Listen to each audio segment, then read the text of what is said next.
So I thought today we would do something a little bit different. I need to take a break from the decluttering videos because although I have done the first few stages, I'm still actively trying to get things to the thrift store and out of the house so that I've got room and I can see progress before I move on to the next stage. So I thought I would do something that was popular on the internet about 10 years ago, honestly, that I haven't done in about 10 years.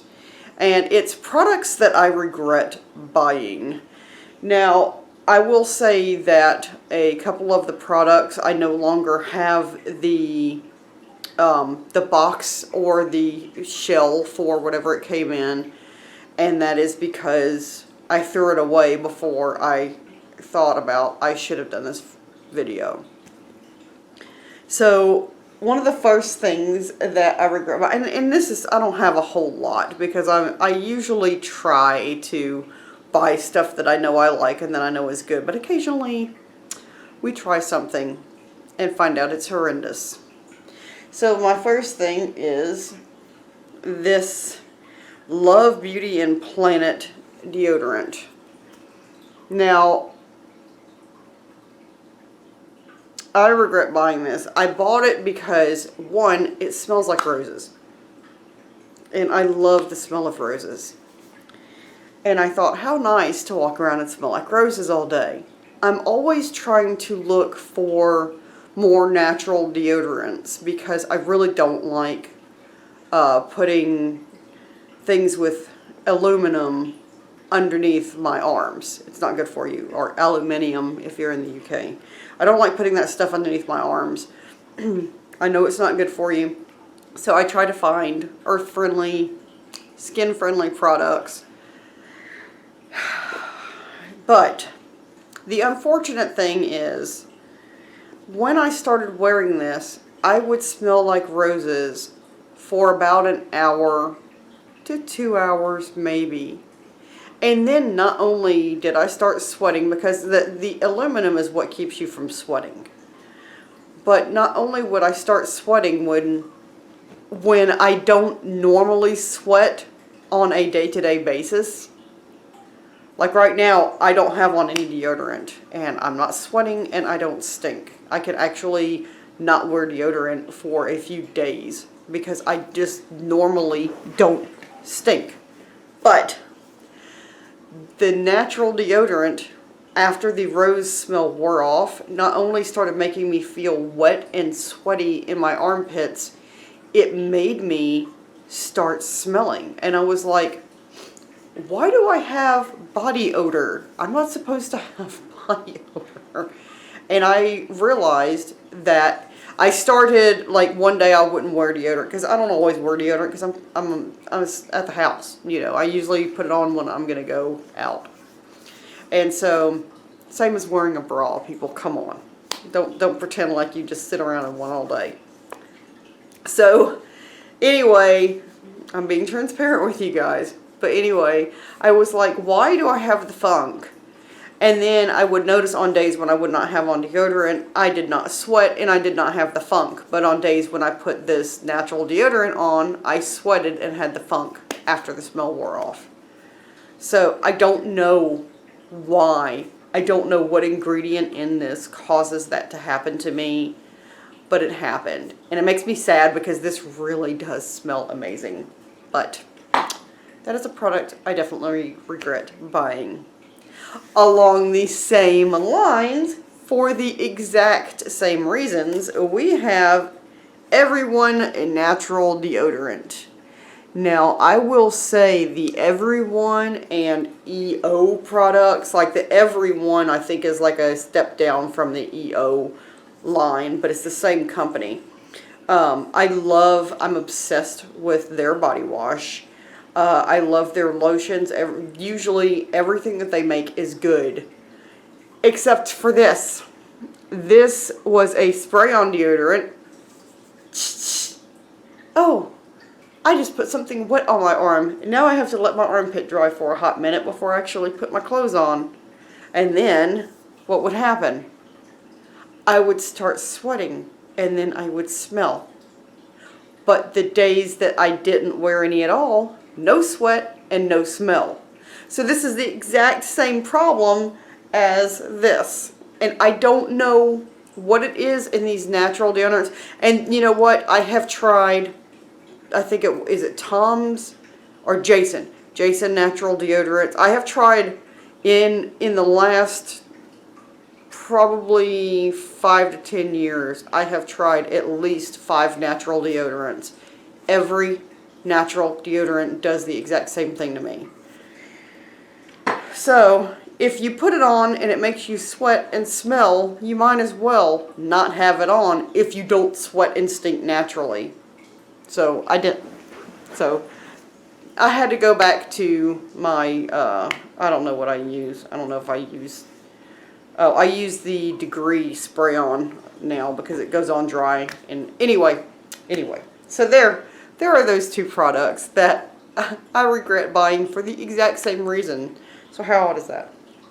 Another product that I really regret buying, and this one made me sad. I am a NYX makeup fan. I love NYX. I have NYX on my lips. I love the Lip Suede lipsticks. That's usually all that I wear, is the NYX lip liner and the NYX lipsticks. If I have something on my lips, it's going to be NYX, because I just like the way that they dry and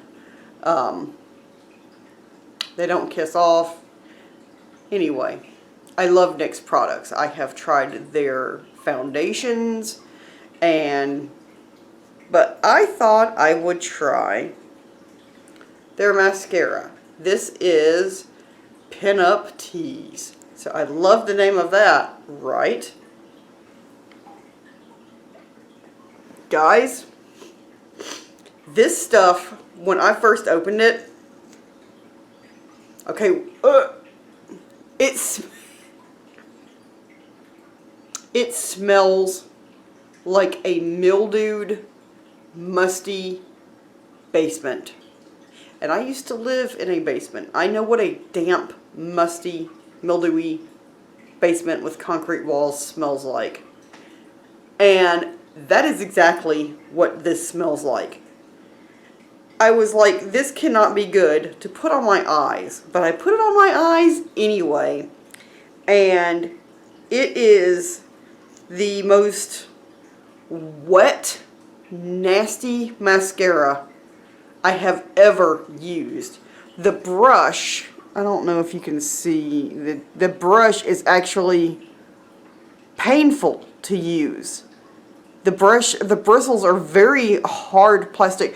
You know when you see, during Christmas time, or hey, during September when the stores actually go ahead and put out the Christmas trees? Anyway, there's the Christmas trees with the fake Christmas trees with the nice soft needles that look realistic. And then there are the ones that have the hard plastic needles and you're like, what are they thinking when they make this? That is exactly, this is like a bad Christmas tree. This is a bag. I don't know if you can see this at all, if it'll focus on it, but guys, the bristles on this are absolutely ridiculous, and it's actually painful to put on my eyes. So not only did it hurt because the brush was just horrible, and it smelled like a basement, and it never dried. And then when it did dry, well, okay, it's like it never dried. It did eventually dry. It would form these huge clumps that would flake and fall down onto my face. NYX, I don't know what the heck went wrong there. I don't know who approved this, but they need to be fired. Why does my mascara smell like a basement? And it's not just me. I actually went and looked up to see some reviews to see if I just got a bum tube, and it's not. This is the way this mascara smells, and there's no excuse for that. And it literally burned. Like when I put it on my eyes, it was like I could feel fumes hitting my eyes from the mascara, and I thought, this can't be healthy for my eyes. I mean, right? The next item I will have to put a picture up of because I actually threw the bottle away before I thought about it. And it is the Revlon Age Defying Foundation. Let me look at my picture and make sure that that was the name of it. Yes. Revlon Age Defying 3x Foundation. It looks like this. I'll put a better picture of it up.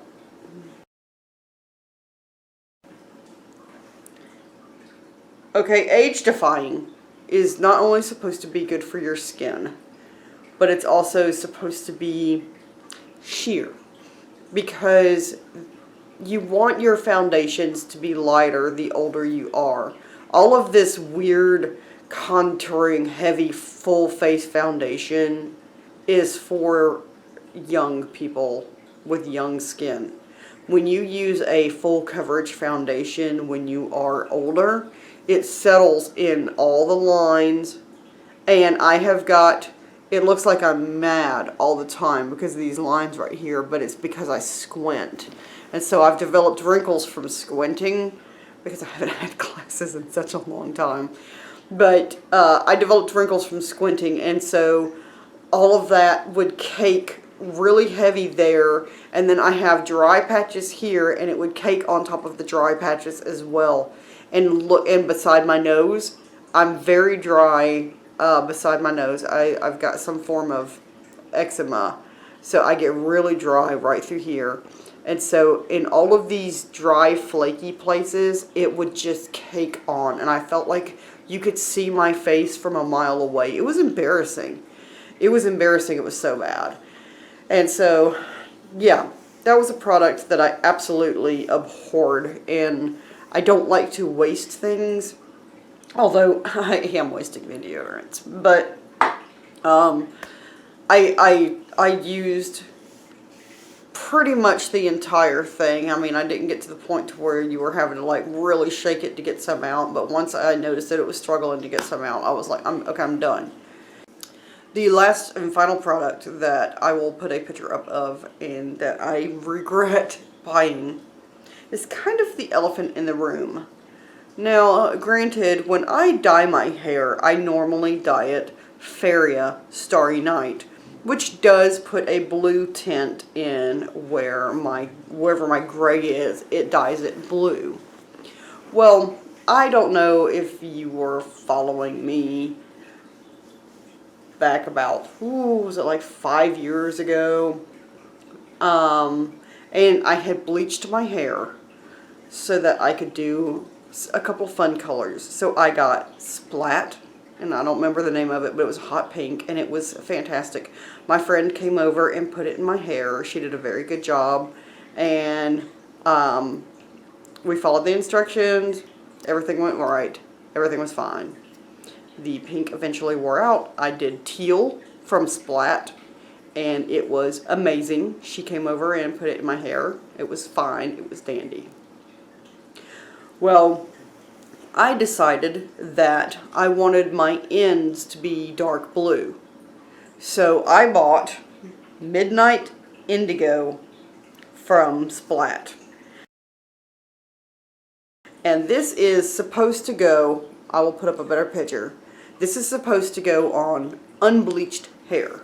Now, I guess you can bleach it, but it's for brunettes. It's for if you don't want to bleach your ends.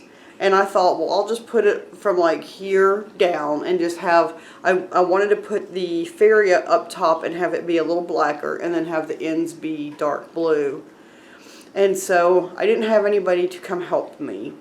And I did it myself, which was fine. It smelled, when I first opened it up, it smelled like blueberries, and I thought, oh, this smells like blueberries. And then it hit me with these noxious fumes, and I realized it smelled like, I don't know if you ever grew up with this, but kids in the 70s and 80s did.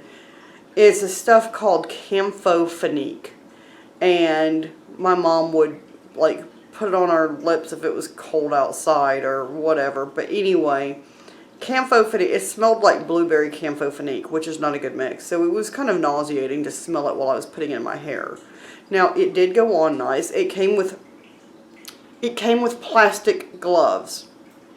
And I abhor plastic gloves when I'm dyeing my hair. Faria comes with rubber gloves, which is what all hair dyes should come with. And I'll tell you why in a minute. The Splat had warning labels everywhere. Don't let it touch your skin. Don't let it touch your sink. Don't let it touch your counters. If it touches anything, it will stain. And I was like, okay, so I covered my counter with a towel, and I put a towel on the floor because occasionally when I'm dyeing my own hair, I'll get a drop of hair dye on the floor. So I covered up the counter and the floor and got prepared to use the hair dye, and I put on the stupid little flimsy plastic gloves, and I was going through my hair, blah, blah, blah. Don't touch your scalp. If it touches your skin, it's going to dye. So I was going through my hair, blah, blah, blah, putting it on, blah, blah, blah. It was going on really, really nice. And I thought, I'll put a little just on the tips of my bangs. So I put it on the tips of my bangs. But then what do you do when you get through dyeing your hair by yourself?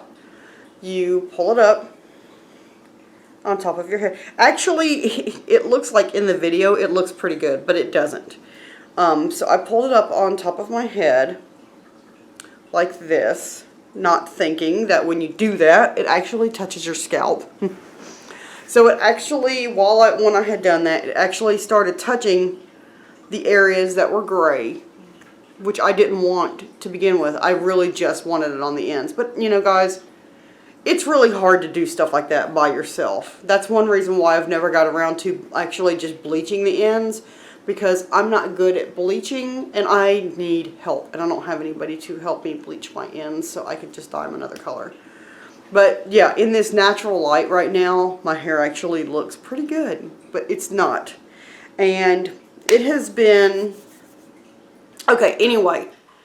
So normally what I do when I dye my hair is I use the gloves, and then after I'm done dyeing, when it's time for the dye to set on my hair, I will get under the sink and rinse the gloves off really, really good, and then lay them on the counter and get ready for when I rinse my hair. I slide my hands back into the gloves, and then I start the initial rinsing process with the gloves on, until I know that it's past the I'm going to stain your hands phase. And then I take the gloves off and finish doing my hair. Well, the stain didn't come off the gloves. When I was trying to rinse it off, it wasn't coming off. And it was just causing everything that they dripped on to turn blue. So I didn't know what to do because I didn't have an extra set of gloves. And I thought, if I lay these on the sink like I normally do with the rubber gloves, they're going to stain everything. So I had no choice but to take them off and throw them away, which meant that I had no choice but to rinse my hair with no gloves. And let me tell you something. This was, how many days ago did I dye my hair? It's been 3 days. This is the third day since I dyed my hair. And I don't know if you can see this, but my hands are still dyed. It actually is not showing how bad they really are on this because the light is kind of washing them out. And every time when I sleep, I like to do my hair, and I do it like this and put it up behind my head, so I'm not like pulling my hair. And the inside where I grab my hair and do this, I just did it again. It just keeps coming off and coming off and coming off and coming off. The other Splats did not do this. I had no problem with the teal coming off. I had no problem with the hot pink coming off on everything. This has been a nightmare. And I'm going to shampoo my hair again after I get through filming. And I know that I did it in the stainless sink so that it wouldn't stain as bad. But guys, this is ridiculous.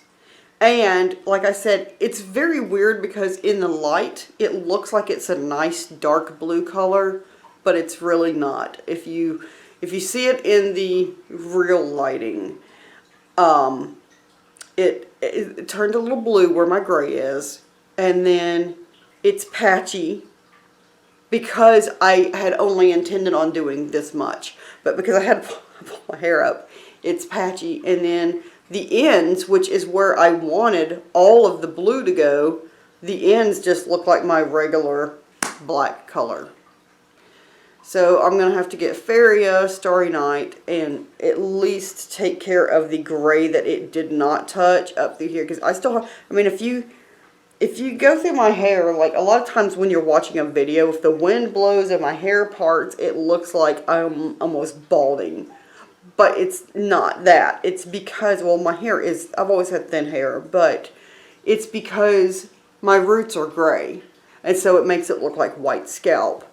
So some of it is got blue on it and some of it doesn't. So I'm still going to have to go over it. But, you know, I really wish that I could afford to go get my hair professionally done. That's what I need to happen for real. I need to really be able to just go and have my hair done. But I know what's going to happen. They're going to cut off about this much of my freaking hair. Because you always say, don't cut, just dust it. I don't want to lose length. And they'll end up cutting off like 2-3 inches of my hair. And I look horrible with short hair. Anyway, I digress. Those are the products that I really, really, really, really regret buying. Especially the hair dye, because I look like I have strangled a Smurf. And I'm not real happy about that. And yes, my hair dye has also come off on my pillow. And they do warn you, if it's wet, it's going to stain. So it's like, when you dye your hair, you immediately have to blow dry it, which I don't like doing because it's harder on your hair to do that. Usually when I dye my hair, I let my hair air dry, and then I'll go in and straighten it. But because I was scared it was going to stain everything it touched, which it does. I mean, I can't say they didn't warn me. But you know, Splat, one, don't be cheap. You're the same price as Faria. You can put some rubber gloves in there, okay? And if you're going to use the plastic gloves, give us 2 pair. One for putting it on and one for rinsing. Because that stuff does not come off those cheap old gloves. Stop being cheap for Pete's sake. Give us freaking rubber gloves. Guys, these are the products that I regret buying. So, thanks for watching. Let me know what products you regretted buying down below. And I might do a products I love soon. But I wanted to do this one because I don't get unhappy with my purchases often. But when I do, I do. And I want to share it with people. Go out there and have a good time and have your own adventure trying products. But be careful because sometimes you really get what you paid for. And I'll see you next time. Goodbye. One more thing. I had already turned this off. But one more thing I do want to mention. If you get dye on your hands, the best way to try to get the dye off is to put some baking soda in your hand and then put a little soap on it. And then make a paste and rub your hands together. Wash your hands really good with that. Now, that being said, I did this 4 times and I still had blue on my hands. It did help lift some of it off, but my hands were painfully dry. They were hurting after all the abrasion. And when I went like this, pull my hair back, it did it again. So I had to go make another paste. And then I was using my makeup remover cleansing cloths, and it actually did, the cleansing cloth actually did get what had stained on my shoulders, but it didn't take it off my hands. So there are things that you can do to make it a little better, but obviously I have not found a permanent solution to get this off. The only thing I can do, and it's supposed to take 30 washes to wash this stuff out, I'm just going to vigorously keep shampooing my hair, which I don't like doing because I don't wash my hair very often because it's bad for you. It's very bad for your hair to wash your hair every day, but I'm pretty much going to have to until I can get this to where it's at least not staining my hands every time I even touch it. So anyway, there's that. I just wanted to fill you in on that. Bye.